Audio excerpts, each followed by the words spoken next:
jõudsime lõpuks Granadas, jõudsime Kuumaveelikeni. Vähemalt me teadsime, et seal peaks midagi olema. Ja me olime juba pimeda peale jäänud ja meil oli see Google Mapsi punkt sees ja sõidame ja Google Maps juhatab ja see tee läheb aina hullemaks ja hullemaks ja ühel hetkel ma ütlesin, et see küll ei saa see tee olla, et siit ei lähe isegi teed edasi, et see on lihtsalt mingi vihm on selle tee minema viinud, et see on lihtsalt üks kraav.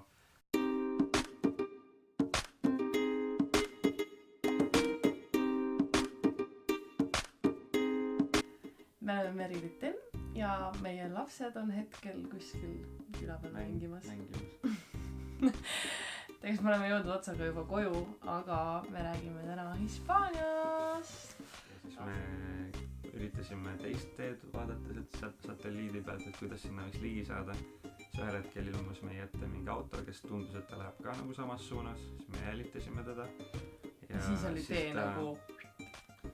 Siis me jõudsime siuksesse kohta, kus see tee oli reaalselt nagu mäe külje peal sõitsime. Alguses Mertel ei saanud sellest aru, et see on nagu... Ma sain aru, aga Merili nagu räägib, oota, et ma kukun kohe autost välja. Aga see nagu oli vittu küll, aga mitte nagu nii hullusti. Aga kui me pärast sealt nagu ära sõitsime, siis mina olin allpool, siis ma sain aru, miks ta siuke tunne oli. Ühesõnaga, siis me jõudsime suht sinna Kuumavallika nagu äärde, aga tegelikult me olime vales küljes ja siis me jalutasime sealt veidi nagu mäest üles sinna Kuumavallika juurde, vaatasime, et teisel pool nagu elu käib.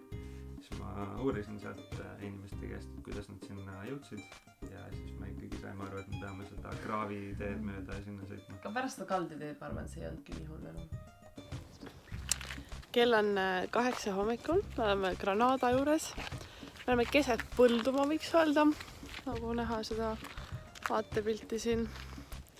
Päike kohe tõuseb siit mäe tagant ja õues on päris jahe, aga me lähme Kuumavallikasse. Aga seal me lähme nüüd sinna Kuumavallikasse ja nii külm on. Siin on üksjagu kämpereid seal mäe otsas. Aga eile õhtul, kui me tulime siia, siis see oli omaette katsumus, sellepärast, et see tee... Pidu käis tüm. Jah, pidu oli seal, aga see tee on... Üks inimene lihtsalt käis, oli jalgupidi vees sees siis. See tee siia on väga ekstreemne. Ja... Võib-olla ei olegi midagi hullu, aga kuna me jäime pimeda peale, siis me ei näinud, kuhu me sõidame. Ja see oli päris hea katsumus. Aga ma loodan tahan, et see Kuumavallikas on seda väärt, seda teed, mis see siia tõi. Jõudsime siis sinna põhisesse kohta, seal on siis üks suur nagu tiik, ei saa öelda bassein, aga mingi tiik ütleme. Ja siis seal oli ka üks hobune, kes siis elab seal. Ja seal tagapool on veel üks nagu tiik, kus siis purskab välja seda vett. Aga meie nendesse ei läinud, siis seal juba oli nii, me otsisime ikkagi üksikumat kohta ja see tiigist on siis juhitud vesi nagu allapoole või kraavi pidi läheb allapoole ja me siis valisime siukse üksiku, ma ütleks, ma ei saa öelda mullivanni, aga üksiku vanni, kus siis kosk tuli sisse ja puu oli seal. Ühesõnaga siin on tehtud sellised astmelised basseinid nii-öelda, et ülevalt tuleb kosk esimesse, siis sealt üle ääre voolab järgmisesse. Ühesõnaga me siis olime seal omaette mõnulisime üksikus täiuslikus kohas. See oli tõesti nagu uskumatu koht, et selline koht, et sa oledki nagu džunglis, ma ütleks, ja see oli üliäge. See oli selline nagu suhteliselt kõrbene piirkond, oliivipuu istandused olid seal ja siis sa sõidad ja siis selle Kuumavallika oja ümber olid nagu suured puud. Seal, kui sa sinna nagu Kuumavallikasse läksid, see olidki nagu suurte puude vahel. Jah, siis mullu, jah, kõrb seal me mainid. Siuke oas oli see tegelikult. Ja kuna oli pühapäev, siis meiega liitus ka üks Hispaania vanapapi. Hispaania keelt me kahjuks ei osanud, aga kui me siis saime kuidagi kehakeeles seal suheldud, tegime seal näomaske koos ja ta näitas, kuidas peaks ennast kose all masseerima ja ühesõnaga oli siuke tore kogemus koos vana mehega. Kõlastavust. Ühesõnaga väga mõnus oli hommikul. Ja siis me tegime pannkoogid ära, aga siis läks seal nii kuumaks selles piirkonnas. Tõsiselt seal me olime kõrbes järsku. Ja me pagesime siis sinna Granada linna. Majade varju peitu. Meil on kuidagi kombeks olnud Hispaanias linnasid avastada pühapäeviti, kui kõik kohad on kinni. Mitte nagu teadlikult või meelega, aga kuidagi nii alati satub niimoodi, aga no samas on hea, et vaata siis ei käigi poodides ka ja ei Granadas oli see hea, et seal olid ikkagi mingid väiksed poed olid lahti, kus sai nagu ringi vaadata, seal oli see Araabia teema nagu jah, siis seal on mingi tempel või mingi asi on seal siuke Araabia teemaline, täpselt ei oska öelda, mis on, siis me ei käinud seal, aga see on hästi in seal. Ja siis me läksime tagasi, parkisime auto sel korral teiste kohta mäe otsa, aga seal oli mega tuul tulnud ja seal ikka nagu mega tuul, nii et järgmiseks päevaks oli ülikülm ja järgmise päeva veetsime lihtsalt päeva otsa olime, vedelisime no mitte ülikülm, aga päike oli pilve taga ja siuke jahe no jahe oli, et võrreldes nagu nii suur kontrast võrreldes nagu eelmise päevaga, siis me vedelisimegi terve esmaspäeva seal spaas, vennitasime ennast seal. Järgmisel päeval me hommikul käisime veel ligunemas ja siis sõitsime edasi. Kuhu me sõitsime? Taverna Kõrbe, kus on palju tehtud Hollywoodi filme. Meid on terve selle Eurotripi saatis Game of Thrones, me mõtlesime, et mis seriaal on meil vaatamata ja meil oleks palju osi või hooaegasid ja siis me valisime selle välja ja tõmbasime endale alla selle. Ja siis üks filmipaik on siis filmitud seal Taverna Kõrbes. Aga sinna me päris ei pääsnud, siis seal oli võte parasjagu. Aga pluss seal, kui me sõitsime sinna, siis see pinnas läks sükkseks pehmeks, et oli juba siuke tunne, et varsti jääme autoga kinni. No Kõrb oli äge, siin on mingi tehtudki mingi turism, et seal on mingi Hollywoodi park ja seal on päris mitu teemaparki aga sinna me ei läinud. Me käisime, avastasime mingit vana mahajäetud seda vana mahajäetud filmivõttepaika, kus olid mingid majad ehitatud ja siis me guugeldasime, see film oli mingisugune 10 aastat tagasi tehtud just ja need asjad ikka nagu vedelisid seal. Me sõitsime ühe Soola järve äärde, millele avastasime ka suvakad jälle, täiesti suvakad, ma isegi ei teadnud, et Hispaanias on võimalik leida Soola järve ja ma ei tea, kus ma leidsin selle, aga lambis täiesti leidsin Roosa järve ja see oli jälle mu üks unistus.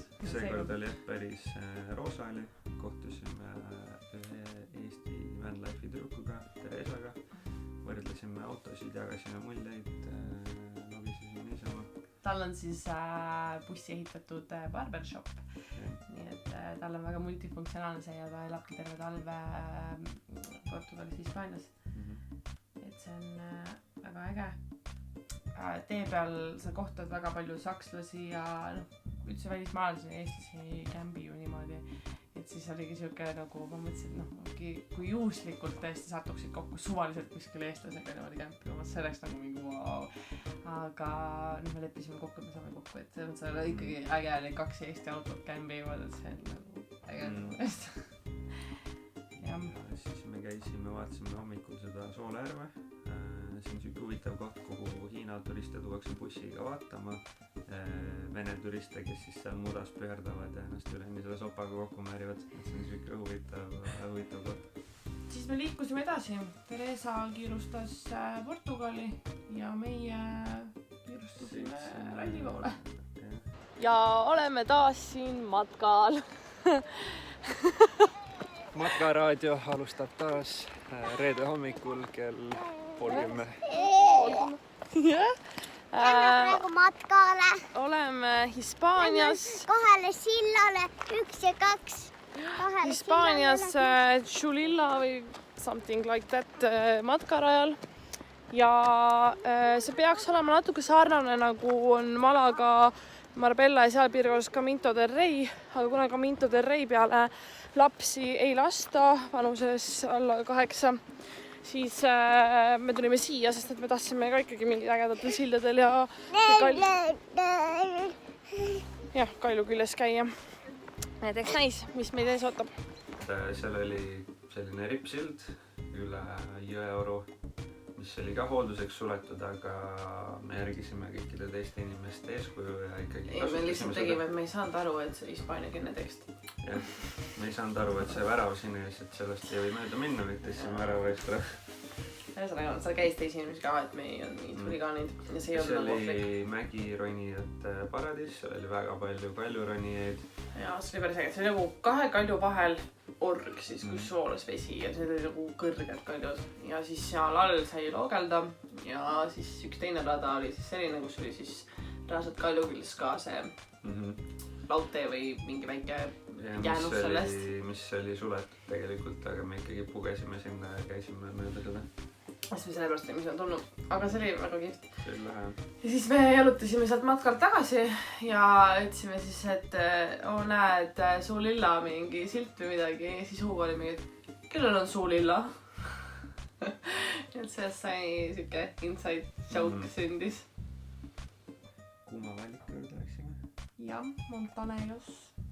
Mis ei ole väga kuum. Jah, ei saaks öelda see kuuma. 25 kraadi. No suvel on seal mõnus, nagu ma arvan, kui päevitad ja siis lähed ujuma niimoodi, et sa saadki vees olla liguneda lihtsalt seal. Ja see on hästi ilusast kohast, on nagu kaljude vahel ja see on nagu näeb välja nagu mingi täielik paradiis. Ilmselt ka suvel päiksega see vesi on nagu veel sinisem või siuke. Õhtuks me läksime ühe Paisjärve äärde, kus oli mega muinasjutuline päikeseloojang, hästi värviline ja siis veel 2 oli rohkem kitsasid sõid seal selle järve kaldal, kui me nagu jõudsime. See oli väga hästi nagu muinasjutuste läks.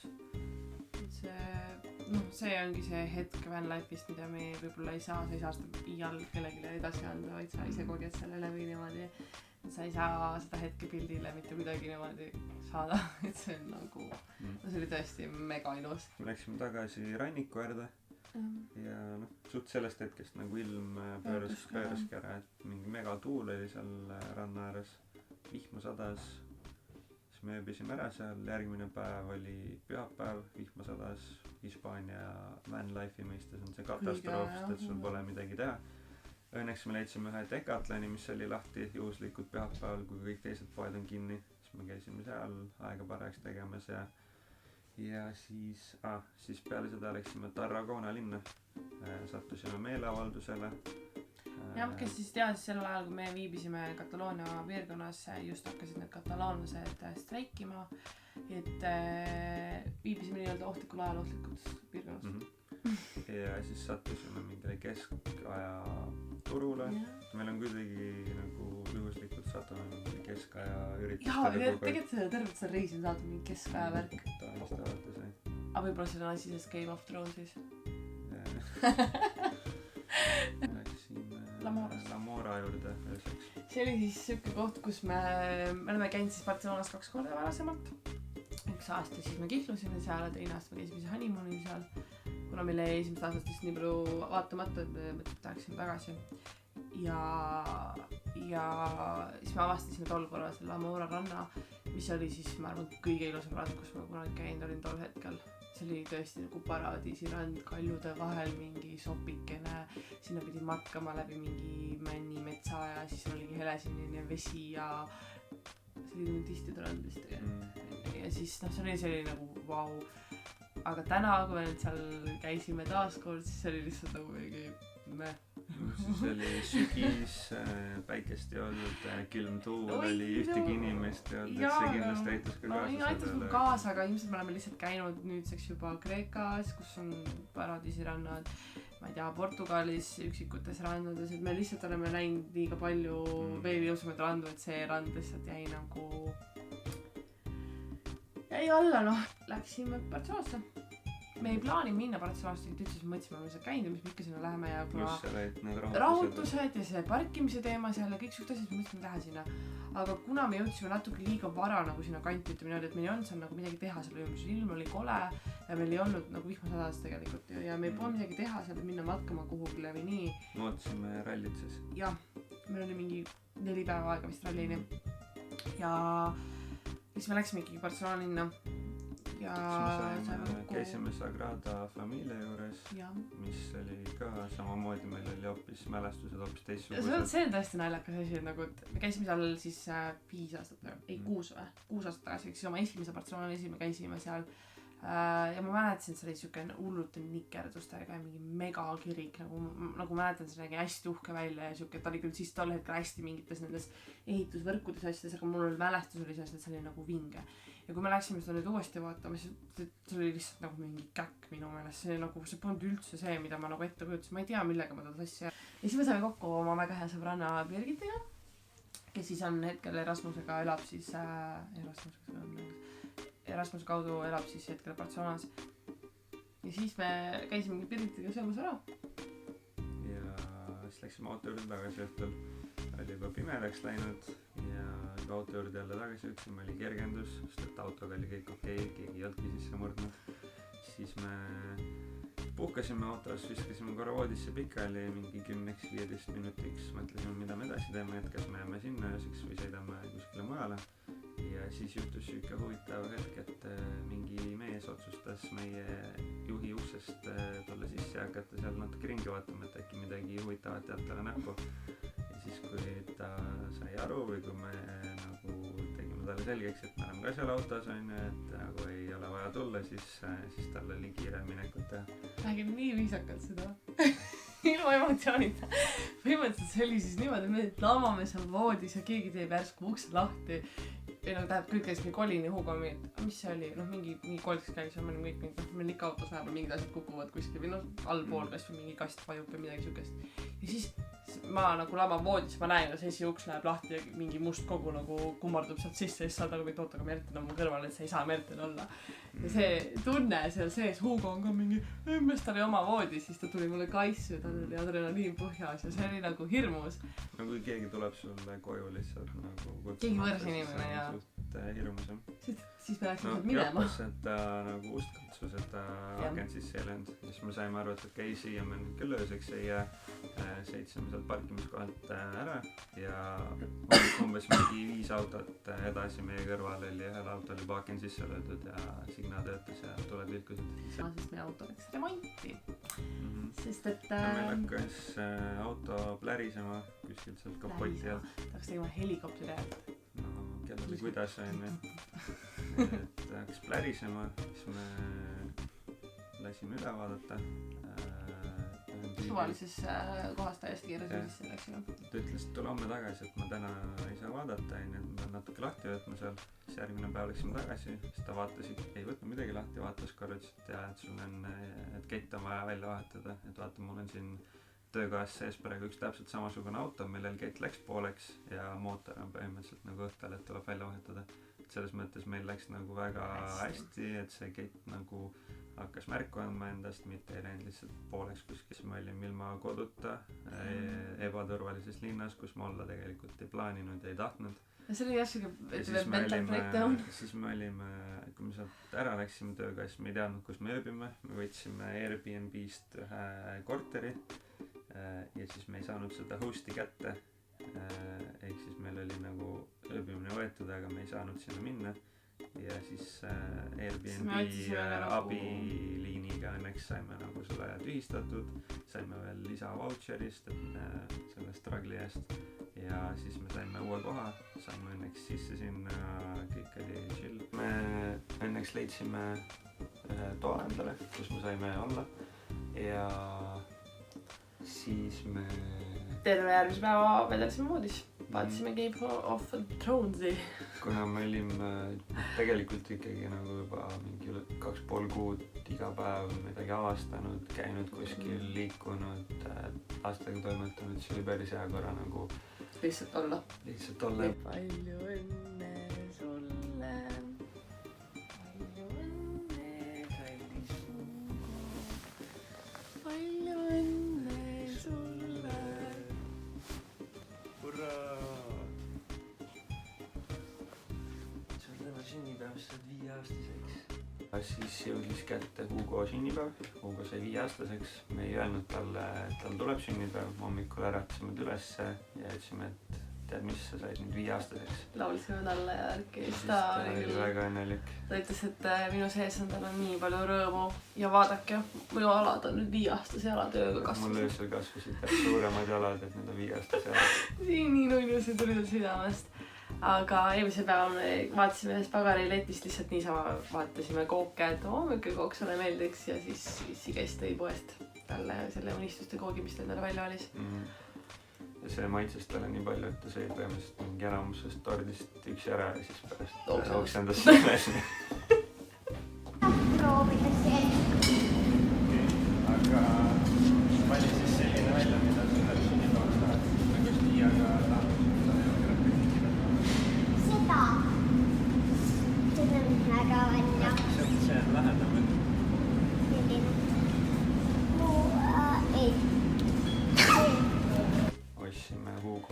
me ütlesime talle, vali välja, millist ratast tahad. Me olime ise valinud ühe ratta välja, ma vaatasin, et meil täiega meeldib see ratas ja niimoodi ja lootsime, et nagu ta valib selle, ta ei validki seda ratast. Ja siis me ikkagi üritasime, et äkki tahad seda nagu teist, onju. Siis ta oli mingi, et no valige siis ise mulle ratas, kui see ei sobi, mis ma nagu ise tahtsin. Aga siis me jäime ikkagi selle juurde, mis talle meeldis. Jah. See oli odavam ka, nii et tark poiss. Aga ja siis me läksime rallile. Siis me sõitsime Solusse, käisime Service Parkis, nägime Otti. Hugo oli väga sillast, ütles, et kuule, et aga Ott oskab ka eesti keelt ja siis ma saan talle öelda, et mul on täna sünnipäev ja siis ta saab mulle õnne soovida. Ja see oli nii arvastin nüüd. Siis järgmine päev me käisime katseid vaatamas. Esimese katse vaatasime koos Eva ja Gert Kristjaniga. Jah, nägime jälle eestlasi. Hispaania on täis eestlasi. Ja olime koos Martin Järveoja ja isa ja mingi pundiga, kes oli välja valinud selle koha, mis pidi hea koht olema. Ja Merta sai kohe Türbisse anda intervjuud. Jah. Kui andunud rallifänn. Arvati, et ma olen suur rallifänn, mul oli tõenäoliselt kõige väiksem Eesti lipp käes, mis seal raja ääres oli. Ja teine katse, kus me läksime, oli siuke ehtne rallikogemus, kus pead ikka mitu kilomeetrit kõndima, et kõigepealt raja äärde jõuda. Ja see oli mega lahe koht tegelikult, see oli pikalt kaugelt nägid, kus ta tuleb. Ja siis keeras seal sinu ees, põhimõtteliselt me olime sisekurvist, keeras nagu seal ümber täiesti ja sõitis edasi ja nägi jälle päris pikalt, et ikka väga lahe koht oli, nägi lähedalt. Andorra poole. Aga selle me jätame juba järgmisesse vlogi. Aga võtme siis Hispaania kokku, mingi ülde mulje, me olime seal ka peaaegu 6 aega tegelikult ju. Et kui ma nüüd võrdlen, mulle meeldib Portugal rohkem. Hispaania ainus nagu highlight on need kuumevallikad. Need on nagu ülilahedad asjad. Jah, sinna sellepärast tahaks uuesti, aga muidu ma Hispaaniat, ma mõnda aega vist ei tahagi külastada. Ja Hispaanias oli vett saada, ülikeeruline. Kui me olime harjunud Portugalis läks bensiinijaamale, siis oma paagid kõik täis, siis Hispaanias maksid kõik need paakide täitmised euro vist oli 5 minutit said vett lasta. Ja kordagi seda ei kasutanud. Ja prügi visatakse maha igal pool. Ühte vlogi tegime, siis oli lihtsalt 3 tüüpi tulid hobustega. Üks vend jäi veepudeli tühjaks või korgi peal viskas üle õla võssa. Eestis seda ei ole, et Eesti on nagu selles mõttes inimesed on rohkem arenenud kui seal. Eesti riik on väga hästi arenenud keskkonnasäästlikkuse mõttes, ma ütleks tänaseks päevaks juba. Tõesti, inimesed hoiavad ja mõtlevad selle peale, et kui sa oled seal lõunamaa riikides, siis Hispaanias selle pandipakendisüsteemigi. Kõik lihtsalt taara jood oma õlle tühjaks paned sinna tee kõrvale maha ja lähed edasi. Et selles mõttes see on nagu jumala jube seal. Ja siis sõitsime kuskil edasi.